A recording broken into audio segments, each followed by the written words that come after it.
Ladies and No. gentlemen, boys and girls, welcome back to the Blokes podcast. Ryan Hassan from the Centre for Healing here.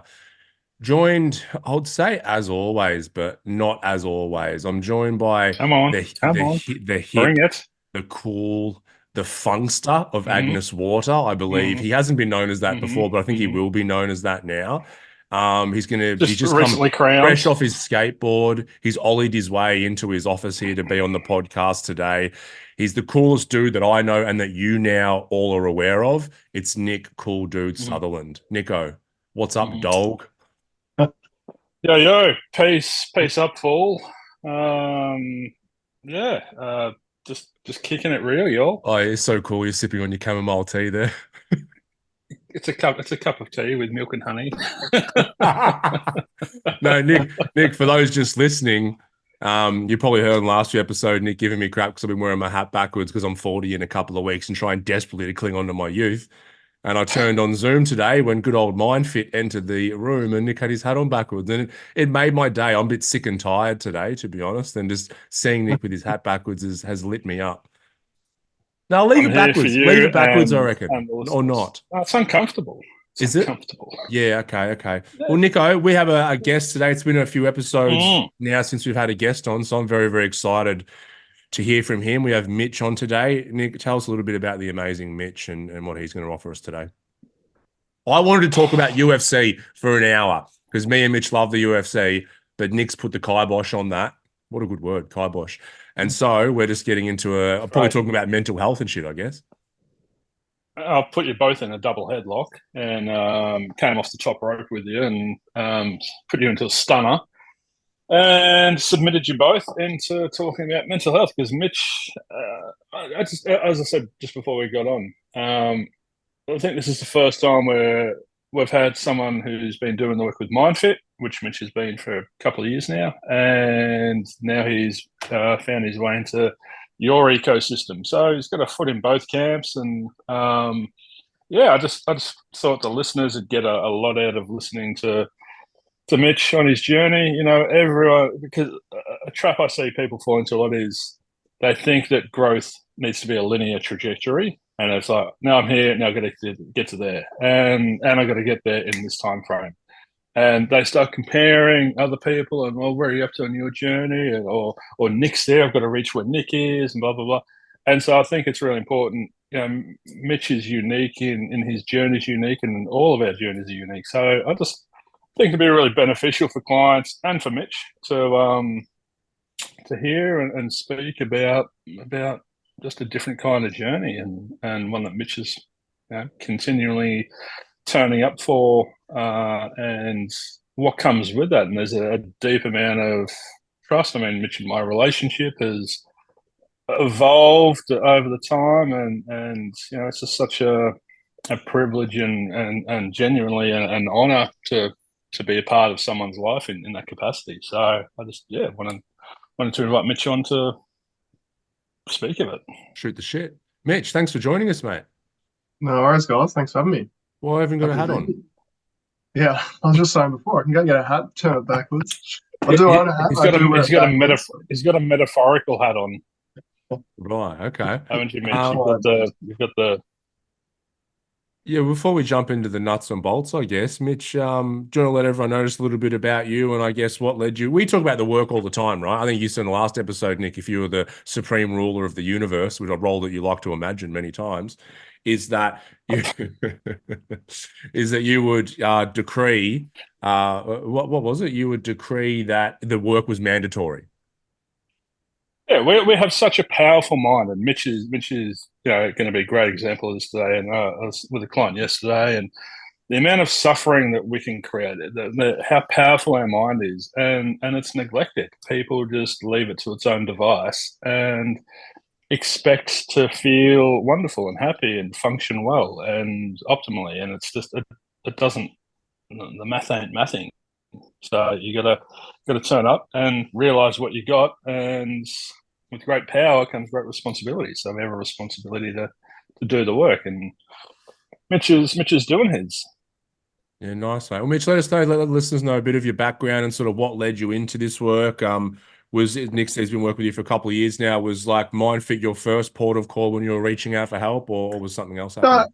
yeah, no, there's a few different chapters to my journey. I guess like anxiety He's kind on of his way to started the NBA, weren't you? the NBA journey. What are you saying? Masters.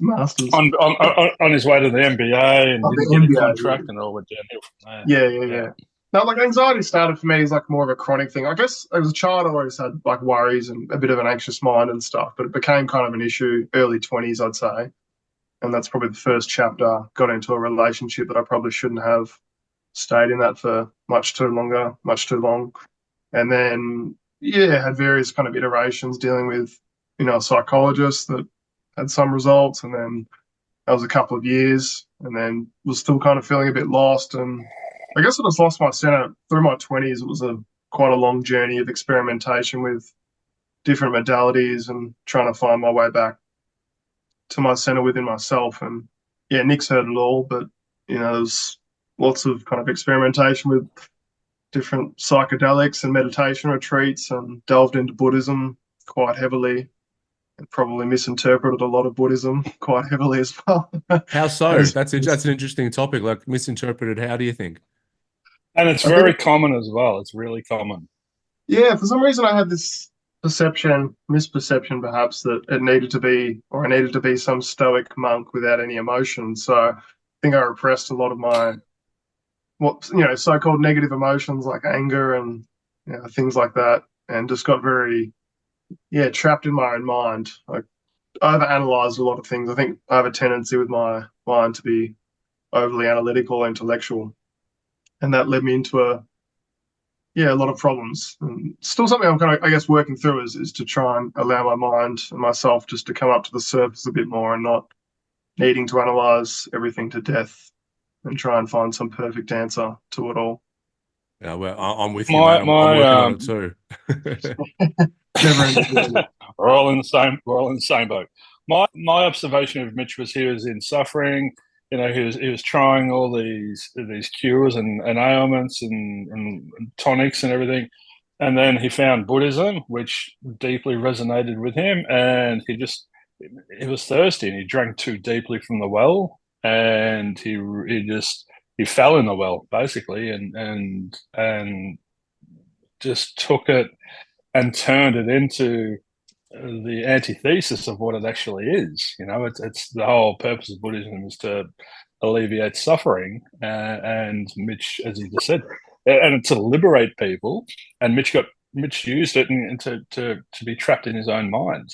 And yeah, it Probably was. caused me more suffering Oh because Yeah, I no, it yeah, it, it really can. yeah, Like I've seen it so much over the years. A lot of what we teach at the center is just honoring what we're feeling and that we're human beings and we do have emotions and yeah, we fluctuate and it's up and down. And our resistance to that is what causes so much suffering. yeah, This wasn't of a Buddhist nature, but there was a guy Matt, who we were talking about before we press record. We always send each other stuff we might see of someone promoting something online that's funny, and he sent me one of this guy that we still talk about, and he's like, I've deleted every emotion and state except for certainty. And so he's like trying to teach like certainty and everything. And so oh, the issue then becomes, yeah, it's hilarious, but like shocking at the can same can you time. can you loop me in on that stuff? Yeah, That'd be yeah, I gold. sure will. I will. I'll create a group chat. And so but the issue there is whether it's with him or anyone else and everything, I like the example of being really thirsty. I remember early on my journey, I was just super thirsty and ready to drink up whatever was Same. given to me. And so someone comes along who's in a vulnerable state and they're like, oh, okay, great. I can just delete all these emotions and I won't have to feel sadness or grief or anger or hurt anymore. And then yeah, not long into that journey, guess what? They've got all those emotions because they're human. And every time they feel it, they make themselves wrong for feeling it because some teacher has said, you shouldn't be feeling these things once we delete it, which just creates more levels of shame and resistance and yeah. suffering. Yeah, I think that was my basic premise, I guess, going into it was a denial of my humanity. And a lot of the work with Nick has been, kind of re-establishing that connection with my humanness, actually allowing We myself to call it feel we call it emotion. getting distorted at the distortion, or going into suffering at the fact that you're in suffering instead of learning to just let it in and let it out. Yeah, and it's so, as I said, it's so prevalent. People come into contact with Buddhism and they become apathetic. and they think that apathy is the way forward, and instead of learning to go, oh, actually, I'm here to be sad. I'm here to. It's that. Um, it's a we just put mental health as a spectrum of emotions, and there's pleasant one and an unpleasant. And as you alluded to, Huss, there's this. We're trained and conditioned to only want, and this is attachment. We desire the pleasant ones and have an aversion for the unpleasant ones. And so everyone's like, "Oh, Buddhism, yeah, this is great." All the while, they've got the deepest attachments that they've ever had in their life, which is creating the absolute opposite. Yeah. Yeah, it's so interesting. Mitch, you mentioned there, plant medicines and that kind of thing. Is there anything you want to share there? If it's, not a straightforward story or anything, but maybe just lessons learned on that process as well, because that's a topic that's come up a few times on the show as well. Yeah, Nick offered to do mushrooms live on the show, and if I ever come across someone selling mushrooms, I'm doing it, and we're doing it on the Blokes podcast. Right. I can definitely source them because I would love to see that, the Aspen mushrooms, and see him go into his Maharaji state. Bring it on. Do it up in Agnes Waters. Yeah, no, I'm happy to share. Yeah, I've got a couple of, and I'm not an advocate nor a detractor per se, but I'm definitely not one seeing it with rose-tinted glasses and saying it's a panacea, because it wasn't for me.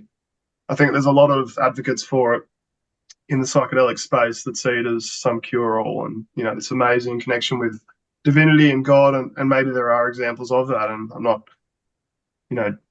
detracting from people that have had great benefit from those experiences. But for me, I found it super harrowing. Like, for lack of a better term, using that word very specifically, like some of the experiences probably had almost an inverse effect on me, I'd say. Like I dove into the deep end, I'd say, with a lot of it. Like I went to like a 12-day ayahuasca and San Pedro retreat in Ecuador, and that just blew me apart, right? Like the ego just got obliterated for numerous days, and then I kind of left that with little integration and just feeling like I've been blown apart, and just trying to find my way back home to myself, right?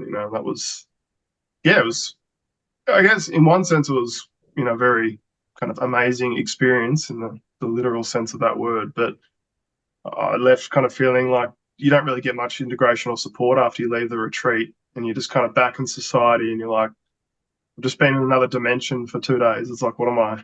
I'm meant to integrate. What do I do with this? Yeah.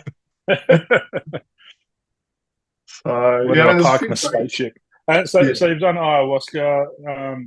I've done a Vipassana retreat. You've done 2 Vipassana retreats, I think. Yeah, I've done a few silent meditation retreats, and those have been pretty good actually. Like the one I did in Bali was 9 days, and that was really great. Like it was very challenging throughout the experience, but when I came out the other side, I felt, probably the calmest I've ever felt in my entire life. It's like taking MDMA or something. You just feel super calm and connected.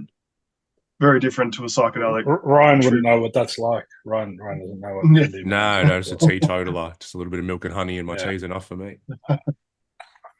Yeah. So, I mean, yeah, the Buddhist or the, I guess, meditation retreats have been something else I've done a few times. I've done a few ones in Monbolk at a Buddhist monastery as well, but they've been shorter ones, like 3 or 4 days. I guess the longer ones probably have more profound effect when you come out, as opposed to the shorter ones. The shorter ones, you don't really get the same benefit, I'd say. What had you done that day you emailed me? I think it had been an MDMA experience. Yeah.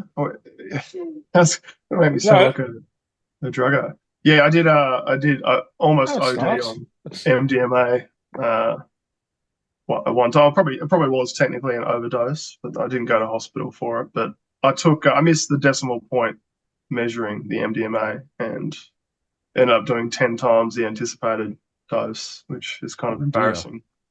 Yeah. And he emailed you in that state, Nico. Well, not in that state. No, I and I wasn't throwing you under the bus there, Mitch. I think you're far from a druggo. I think you just and that's where this vulnerability is important, because it helps other people can be sitting there going, oh, I'm tried this, I tried that, I'm in suffering, I'm looking for a way out of suffering. And so that's, you kept opening all these doors, and Yeah. through these, you were trying to change the chemicals and the chemical state that you're in. Yeah, no, I think that's a fair But assessment. Yeah, and like, yeah, MDMA is always. I haven't done it that much. I've done it a handful of times, but the times that I had done it, I had a really, positive experience. Felt very loving connection, and I've heard you and Ryan, particularly Ryan, talk about it before. It's like when you're seeking that connection, that sense of love. That's what the substance is kind of giving you. That pseudo connection, right? And that's what I was looking for in various states and substances. And yeah, I thought MDMA, why not do it during COVID to try and feel that connection again, and it ended up being a pretty bad experience, particularly the following week, because I took way too much. yeah, and from my perspective, it was just really interesting to see your sort of journey after that as well, and you the way that you had to, as you said about the ayahuasca, reintegrate yourself. And I think that's a good word for your journey, is this continuing to integrate, and allow yourself to be a human and a spirit and a mind and a body and emotions, and just integrating all of these, and allowing them to coexist in harmony, instead of in conflict, perhaps.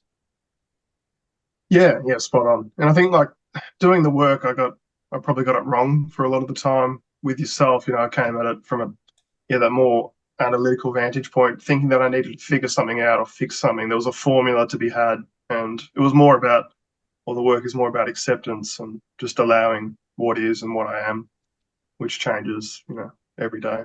Yeah, it's that we Yeah, have an orientation, that we call it, the fix it orientation. It's one thing that, we would teach our practitioners in. It's trying not to have that with ourselves and with clients as well, because it's like, if I need to fix someone, then I inherently think they're faulty. And we view ourselves through that lens whenever we're in some sort of suffering or in our humanness. We just see ourselves as faulty in some way. And it's like a self-perpetuating thing. I'll always have something to fix, so I'll always be faulty. So I'm always trying to get somewhere that I'm never going to actually get to. And so it's like, it's not, because I have that very analytical mind as well, Mitch. And it's like, you're not going to find, like, I imagine like the big, physics equation on the board, and one day you'll see it and go, oh, my whole life makes sense. Everything works because of this equation. Yeah, I mean, like, that's the enlightenment equation. It just doesn't work that way. We have to actually reorient the way that we view ourselves, even that analytical mind that's always searching for answers. Yeah, I think you're spot on. And I read a quote the other day that said, "Life is not an equation to be solved, but an experience to be lived." And that fits quite perfectly. Yeah, yeah. No segue. I think I too have an analytical mind, and I think I see a lot of my old self, or an old version of me, in Mitch, and I had that tendency to try and fix myself. I always saw myself as someone who needed to be figured out, or needed a problem to be solved, or whatever. And I speak to Mitch and all my clients very openly about letting go and just self-acceptance, and the relationship with self is the most important one. But I also still get caught up in it. The empath part of me can feel pain and feel suffering and feel other people's emotions. So, poor old M is in a relationship with someone who, on one hand, can hold space for everyone, but with her, because I feel her everything, I then try and fix her, and I've got to work diligently on getting that into, well, I don't know, just letting that go as well. So we all have this mind that is going to and do all these funny things and cause all these funny experiences, and it's just, as I said, to come back to Mitch and everyone else that's doing their work, it's about allowing that to exist and not being triggered by it, but simultaneously going, that's also not working for me or for other people. So it's this really interesting balance between, I need to evolve, but I don't need to be fixed. I've got to grow out of this, Mm. but I'm not doing it through having an aversion to who I am. Yeah, that's a really great way to phrase it. And Matt Kay talks about, it's just like a deeper understanding. The spiral just kind of gets deeper and deeper as you kind of begin to understand more about yourself and how you operate in life. Yeah. Would you say, Mitchell, that Nick described that, the feeling a lot, I guess, whether it's in ourselves or around other people? Is that something that you feel like you have that kind of nature as well? Yeah, definitely. You guys did an episode on the HSP and empaths, and yeah, I've always seen myself in that category, like very sensitive as a child, and I still carry that sensitive throughout my life. I probably have suppressed it, I guess, at certain points, consciously or unconsciously. Um, but yeah, very much an empathic soul, and I'm kind of moving into the same profession. As you guys are finishing my diploma in clinical hypnotherapy, and wanting to Ooh, become a healer at some point as well. Yeah. Yeah, go Mitch. I but say that. a trap. Go Nick. Sorry, Has, a trap empaths fall into is becoming a wounded healer. So Mitch and I have been speaking a bit about that lately. About you're not going to be perfect, and you don't have to be. If you see yourself as imperfect, you'll be a wounded healer, and that's where you'll be. So it's about just coming to this.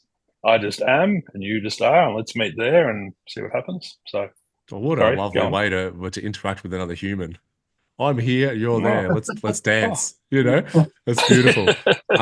Yeah. I was asking that, Mitch, because I think a lot of people, obviously, we have 3 out of 4 people listening to this show are men, and that analytical mind. So I have an analytical mind. I can analyze things. Classically, that's sort of if someone said they're analytical, then they say, oh, they're not very emotional. And maybe Right. and maybe vice versa the other way. But the two are so incredibly linked. And I think a lot of us, I know this from personal experience and working with countless people, it's like we use the analytical mind, not consciously, to escape from what we're feeling. Because what we're feeling through certain Yeah. periods of our life is so intense that the mind's like, hang on, let me put your consciousness up here, not down here, Yeah. because up here I can try and give you some sense of safety if I analyze a situation enough that I can get some semblance of an answer that might make me like be able to calm down those emotions a Oh, little I bit. absolutely do that, particularly in that relationship that, quote unquote, I shouldn't have been in. I was trying to analyze my way out of it instead of feeling what I was really feeling because the outcome I felt was too painful. That version of me, didn't want to end it because of fear and then try to rationalize my way of staying in it, trying to figure out an answer. But the answer really lied in the emotions and how I was feeling. But yeah, exactly what you're saying. I just jumped straight into the head to try and think my way out of a solution that couldn't be thought out of. Much of my work is to try and get Mitch to fall out of his head and into his heart, and because it's such a beautiful heart, it's such a he has so much to offer and to give and everything. But when he gets trapped up here, it's just the imagination's running wild, and it's just creating all these illusions of things, and there's this narrative, and I think we've spoken about he's central to his own narrative a lot of the time. So he's hyper focused on himself, and and I have this, and that applies meaning to that, and I sit there listening to him. I'm just like, just a powerful mind, just a powerful, What are you going powerful to say? mind, What, just what to another? No, well, no, just to conjure and create that. incredibly powerful, and it's like there's always two sides of the coin. It's like we spoke about the HSP thing. It's like there's incredible benefits for that in terms of connecting with people, helping people, being creative, artistic, but at the same time, a lot of people see it as a curse because they don't know how to Yeah, process this stuff and they feel too much. And same with the mind. It's like the human mind is an incredible thing. It's bloody taken us to the moon. It's taken us to Mars and all this kind of stuff. But at the same time, it also causes great anxiety by analyzing things that might be happening in the future that don't eventuate. What's Nick? yeah, Nick's yeah. saying Nick's something. analogy is the double-edged sword. Why he's laughing. I don't know why he's laughing. It took us to Mars, and in my head, all I had was it took me to Uranus. Put your hat on backwards again. Yes, thank you. Sideways. Yeah, that's better. Well, that's the human mind hasn't done that yet. That's the next great frontier, right? The double-edged sword, Mitch. Yes. Speaking of double-edged swords, I'd love to get if you folks have come in contact with this, it's new to me. Uranus. The empath thing, I've been after our episode, I've had some people asking about it, so I've started exploring a bit more. And empaths are on a spectrum. Guess what's at the other end of the spectrum? Psychopath. Sociopaths. Close. Narcissism, which 1% of narcissists have narcissistic personality disorder and can be sociopaths and everything. They're devoid from. It just never dawned on me for some reason. Never clicked that. So we're the same, but at the opposite end of the spectrum. And so if we're out of balance and they're out of balance, we're the same. So it's really interesting because it's a empaths don't set boundaries, or they just absorb everything, and they attract. Narcissists and empaths can attract each other because it's a symbiotic relationship. It's like a lock-in key fish kind of bond deal. Yeah, it's a very touchy subject. It's like it's a very touchy subject that it's like the narcissism is horrible. It is, but like a narcissist needs somebody to control and feel power over, but also subconsciously, the person needs to be controlled or be the victim in order for the narcissist to come into play, and it's like a dance. Totally, but where they meet is in insecurity. Both of them are just deeply insecure. One goes into this controlling nature, one goes into this I need to be controlled nature. So, yes, fascinating stuff, fascinating things we are. And that's if we can look at ourselves with curiosity and wonder, and much of our work with Mitch is being, you are the biggest source of stimulus in your life, Mitch, because you are all the internal dialogues and narratives and sensations and conscious awareness of the choices and actions that you're doing. It's learning to observe the stuff and just go, we are just incredible. How wonderful, how amazing. Instead of that judging and criticizing and condemning, that destructive, harmful relationship where we wear away the fabric. Yeah, sorry to interrupt. Yeah, it's a huge trap for a lot of people. I'm sure. This perfectionist tendency, and I had that in spades. This constant need to try and find, a better version of myself, constant improvement, some kind of perfectionist, thing in the future that I'd attain, that I'd be whole, and it's just the biggest trap that I fell into. And yeah, I guess it's sounds impressive if you can get there. Well, it doesn't exist, right? It's like, the first thing you said to me in our discovery session was, why are you trying to be perfect? Name one person on the planet that's perfect. And it's like, I couldn't name one. Imagine if Mitch was the first. No, imagine if he achieved perfection and all the recovered perfectionists are like, I knew it. I knew it was a possibility. Damn you, therapy. Damn you. You held me back. What was I going to say?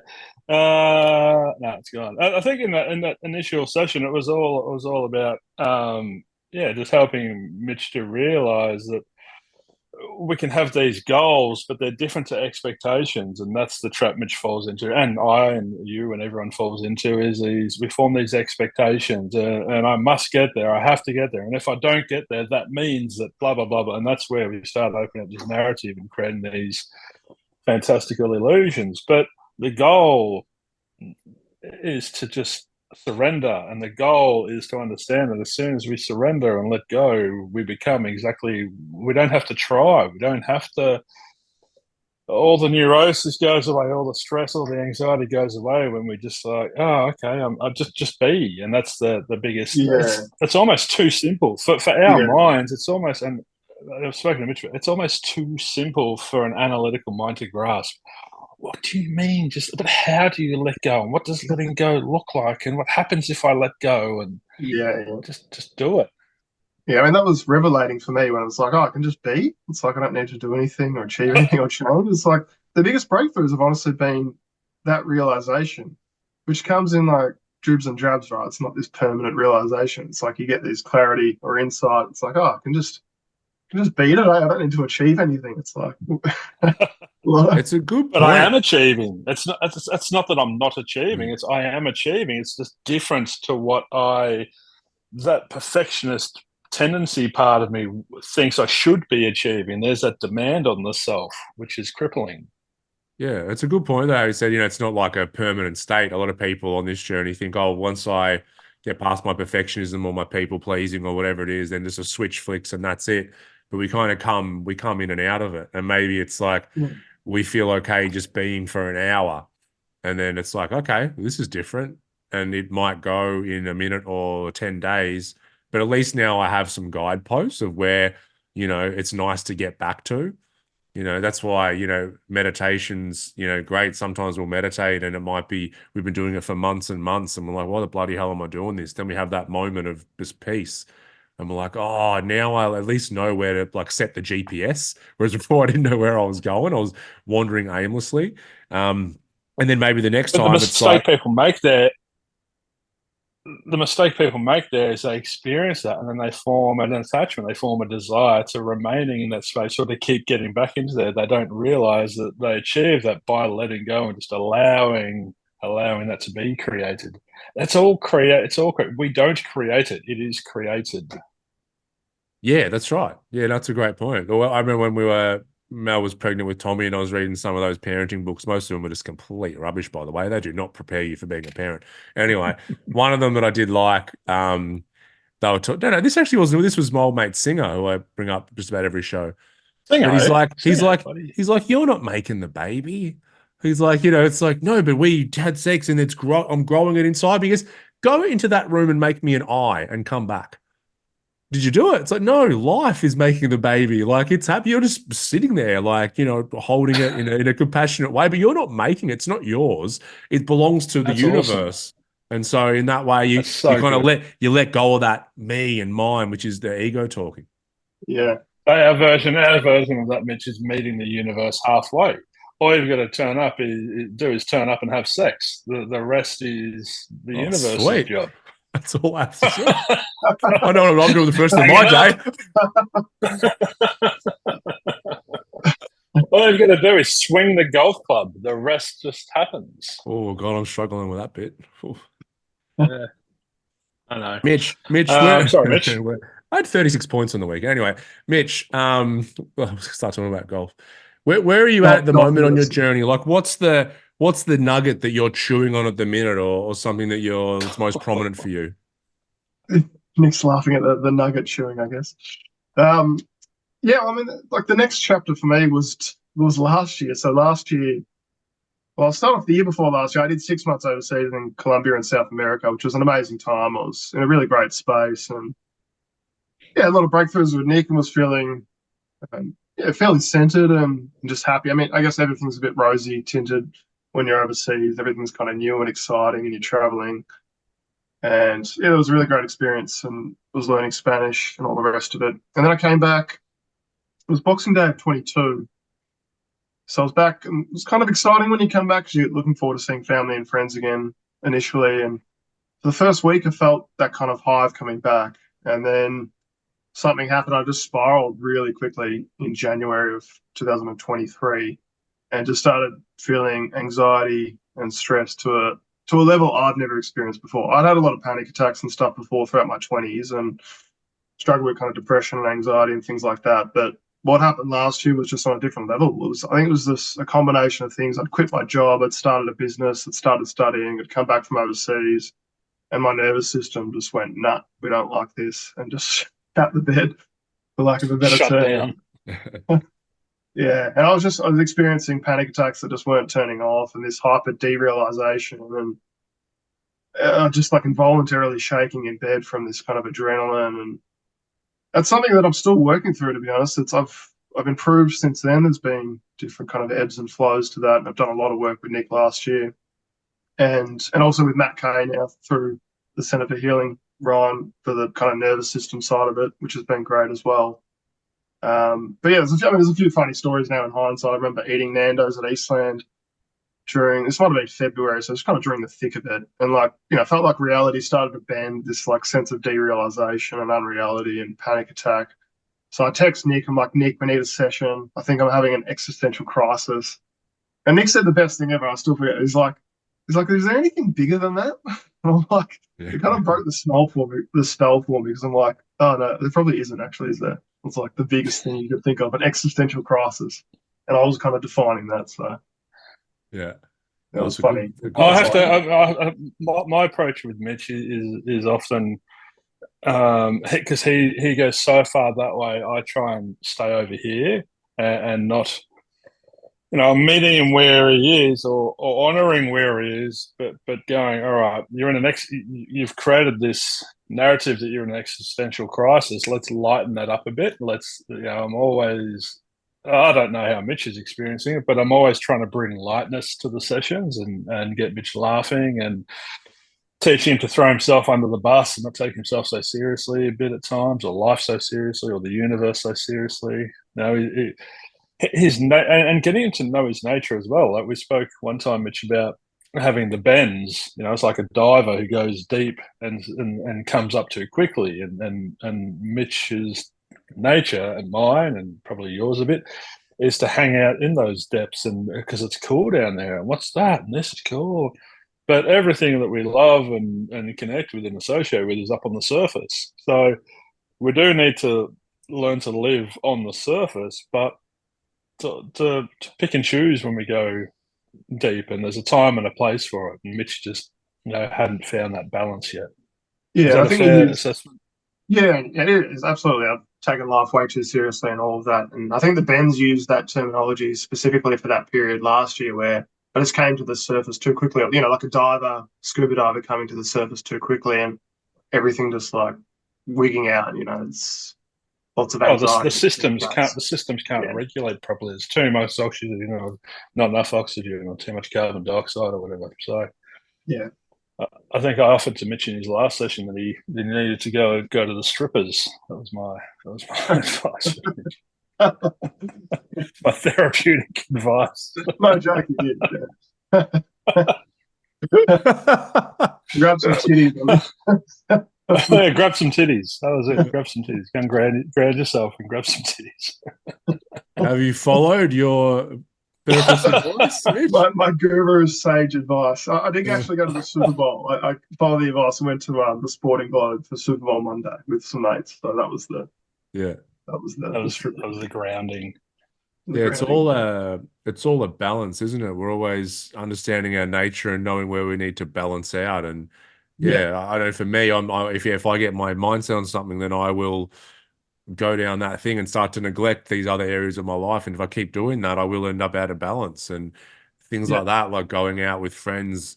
Because I used to think, especially early on this journey, I'm like, oh, I'm going and having a few beers and watching sport and making and laughing with my friends. That's not going to serve me on my path to, yeah, this particular goal. And it's just looking back now, it's so funny. Like it's just so funny because doing that stuff. And I think partly because I did that stuff to way too much of an Mm-hmm. extent, in the past. So now it really fills up my soul when things like that happen. And it's all just being able to balance ourselves out a little bit because it sounds like all of us have that nature where we'll go a bit too gung ho in a certain area. And if we go gung ho down a rabbit hole of, I want a spirituality or plant medicine or just really deep introspection, I've rarely seen that work out well. yeah. It imbalances us, and that deep introspection was being my path that's led me to imbalance, I guess. And yeah, the work with Nick's been bringing me back to the surface a little bit more and trying to find that middle path, I guess.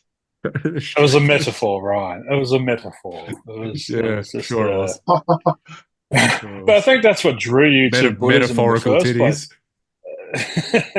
place. I think it was that what drew you to Buddhism because it is the middle path or the middle way, as it's referred to. It is about balance. It is about um, I'm not good or I'm not bad, but I just am, and it's So I think that's probably what drew you there, and then as I said, your unbalanced nature came into contact with that and just went, oh, let me consume all of this at once. Yeah, it is accurate. Do you have a Hmm. relationship or a resonance with Buddhism now, Mitch?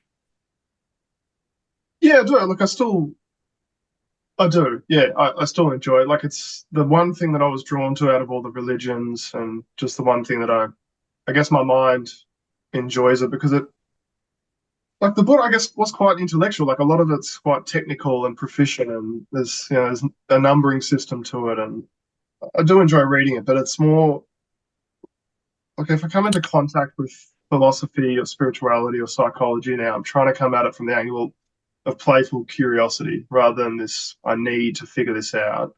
Because I was like, I'm going to dissect Buddhism and understand this, and I'm going to like figure out what's going on to like the nth degree. And it's like, there's monks in monasteries that spend their whole life like reviewing Buddhism and not achieving enlightenment. So I'm like, I just need to take a chill pill and come at it a bit more playfully. Keep one Right. hand on the boob. That's just I it. think One hand on the textbook, one hand on the boob. Yeah, something like Yeah. that. oh, jeez, what a life. That'd be great. Um, Because I had like yeah, my mind loves reading a lot of these deep philosophies, and I've got a bookshelf full of lots of spiritual books and all I the rest of don't. it. So that's the thing. Because I see so much of my own self. I found the healthiest way, and that's what I always come back to, the word health. The healthiest way for me to keep moving through this and to keep growing and evolving was to not go near the textbooks, was to not, Dan is very proficient. He's read all the textbooks and could quote you page 35 of the this or the that and that, and he's very, and you're the same, Mitch, and I can't take that approach to it because it would engage and wind up and ramp up those parts of me, which would bring me out of balance. And I don't need the intellectual knowledge of it. I need the embodiment of it, and that's where I'm Yeah, meeting. I've never, for one moment, seen Buddhism as a religion. When you said, out of all the religions, I had this interesting. Buddhism is a religion? What? Who sees it like that? And that's not what it is for me. It's just this path, the and IRS tax that's purposes. That's who sees it as a religion. so it's on my, what are these cards, Huss? They're my Your angel angel, cards or something. your enlightened Yeah, angel cards. yeah, and my angel cards. It's the path, and it's just like no one saves us but Did ourselves. Melissa No, send you that video of me with the cards? no, She didn't. no. So she the other day she has a deck of cards and Tommy was sitting next to me at the table and he was playing with it. I'm like, oh, hey, let me pull you a card, Tommy. And I was sitting there and they probably are angel cards. I'm pretty sure like that Melissa would have. So I'm shuffling these cards and Melissa's taking a video. I'm like, don't you fucking put this on TikTok. Like, don't film me. Like, put it away. And she's like, oh, I think I'll send it to Nick because I told her about me. I can't believe she'd send it. No, she didn't. Okay. That'd be great. So the path is the fourth noble truth, and that's all. My whole relationship with Buddhism, I guess, just while we're talking about it, is probably stops at the four noble truths. Anything beyond that would be too intellectual for me. Um, so the path to enlightenment is an endless process. You have to practice diligently and with discipline. Eventually, you will become the path itself, and fewer struggles and sufferings will come your way. And that's what I've noticed, pure mindfulness, pure occupation, pure, I even can't grasp them all. I couldn't sit here and say all of the Eightfold Path, but I know that I'm using the Eightfold Path, but without a conscious knowing of it, if that makes sense at yeah. I all. think that's why I was drawn to Nick. Like early on, you said exactly what you just saying that I hadn't embodied a lot of the principles. I'd read a lot of the theory and intellectualized a lot of it, but I hadn't embodied a lot of the teachings. So it's been, that was very profound for me. I remember leaving that session going, oh yeah, it's spot on. Like I need to actually live these principles that I'm reading and not just read them from an academic vantage point. I loved what you said the other week, Mitch, about you'll sometimes leave a session feeling pissed off at me, and what was that about? Was that your ego not getting what it wants or something, or Yeah, I can't remember exactly, but yeah, like sometimes it's like it's not all like this amazing session. Sometimes I'm like leave a little bit frustrated or pissed off. I'm like, yeah, yeah, but it's like I know just that you being a have dick? my best Well, interests at because heart. It's like, we yeah, get we ideally get no, I challenged, understand. Yeah, and that's what we know. I bet that wasn't the grab the titty session, by the way. that definitely wasn't that No, it one. Yeah. wasn't. No. Yeah, and that's and for those listening, this is an insight into a relationship between a client and a practitioner. It's not all just rosy and peachy and I'm sorry to hear that. How many times have you felt that I've sympathised with you? No, I mean, you'll never allow a pity party. And yeah, it's like invariably I find myself going into one occasionally with you and you'll kind of pull me up and then challenge me. And yeah, it's like the ego doesn't like being challenged, right? Might get pissed off or whatever. But, you But leave I'm it there. challenging with compassion and with empathy Yeah, and with understanding. I'm not yeah. challenging in a judgmental way at all. No, for sure. Yeah. Well, Like that's what I said, like, you've always got best it's interest in very mind. easy for a client to come in and go, well, yeah, and I got this new book and I'm reading that, and then the practitioner to go, oh, I've heard that's a good book. Here, I'll give you 2 other recommendations to read after that. Instead of just going, hey, how about we put the fucking books down and start to live some of this shit? I banned Mitch from books. I banned him A from book ban. I did, and listening to podcasts. And Burn the books. yeah, but that I just heard myself then. I was saying, I challenge you, and it took me back to the last podcast episode was growth.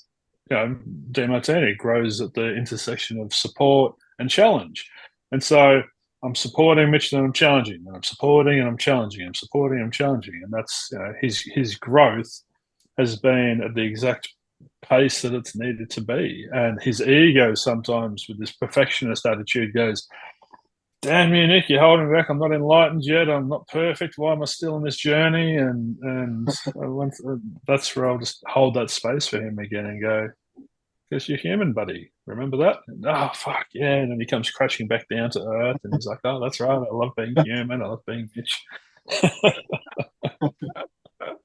Got to get in a parachute, sort of crashing back down to earth, just sort of float gently back down to earth. Yes. All too true. It's a fascinating ride, and what I love the most is that Mitch is, because it's resonated, and he's just graduated and done his practical exams and everything, did amazing at them, and now he's looking to move into this space. And I don't think there'd be.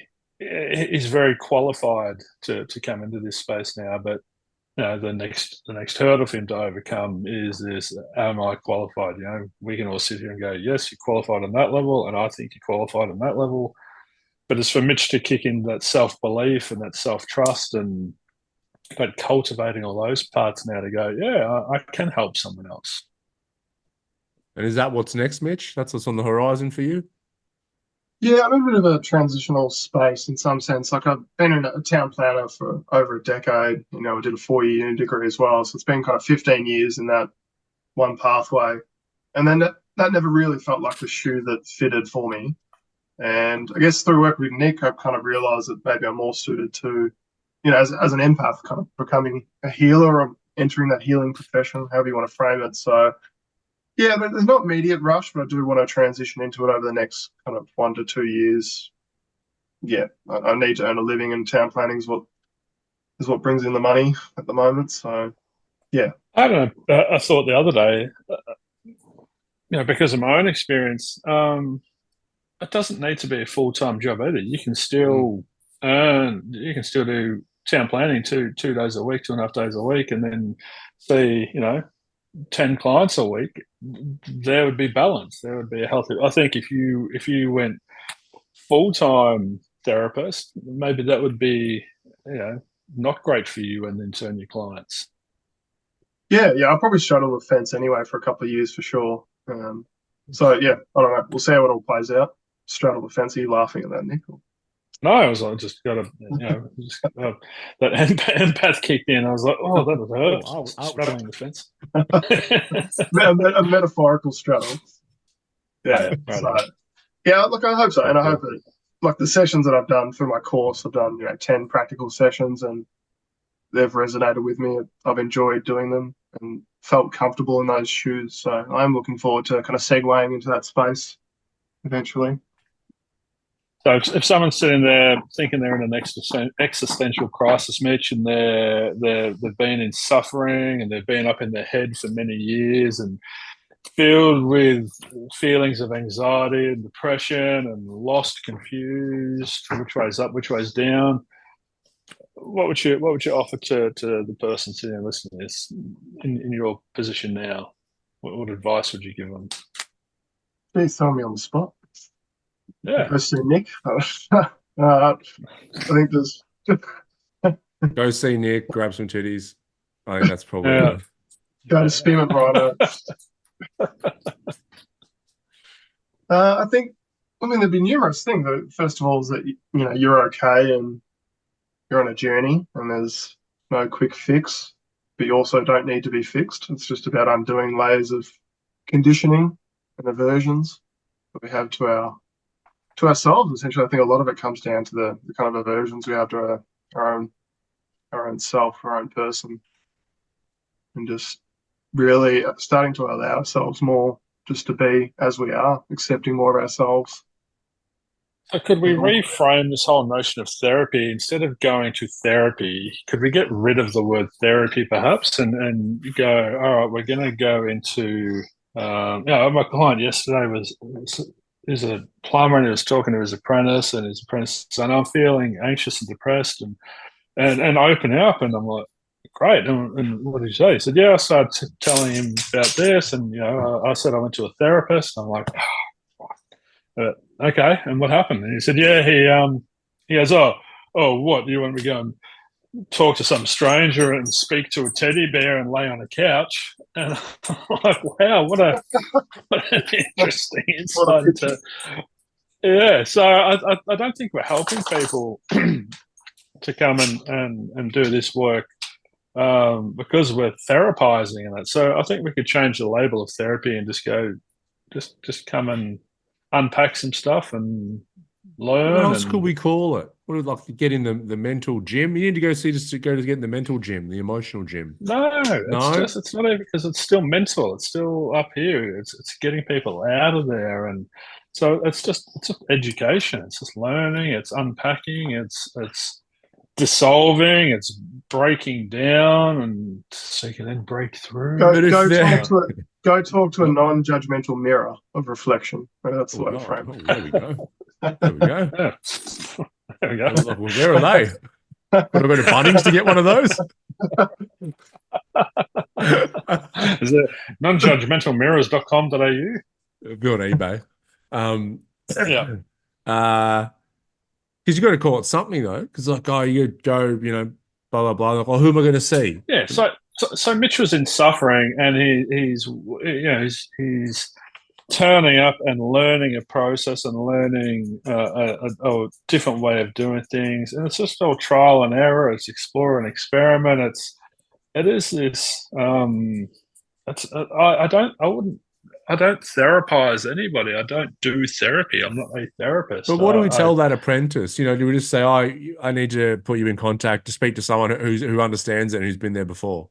Something like that. No, I said to my client, I said, what would have been great for you to offer him then is that, yeah, that's how everyone sees this. But my experience was quite different. It was actually more educational. I did a 12-week program, and I learned about how the mind works, and I learned that taking drugs and alcohol every weekend isn't conducive to feeling happy. So what?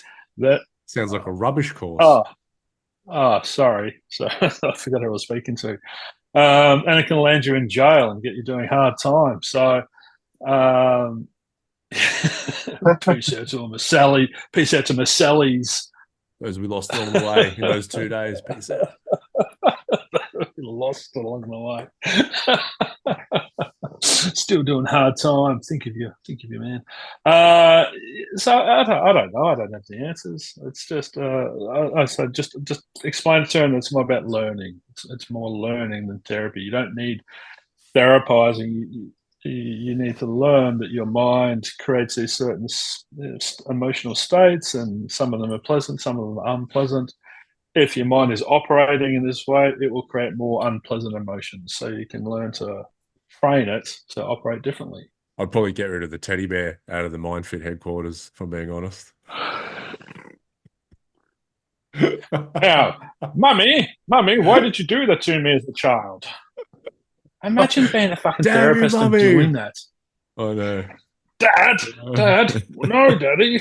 Being a good Look, in what realm, in what universe would you conceptualize going, I'm going to take a teddy bear and get my Well, wife it's to like do it? something from the 1950s or 60s. It's a relic that's probably around less and less, but still around to some degree today.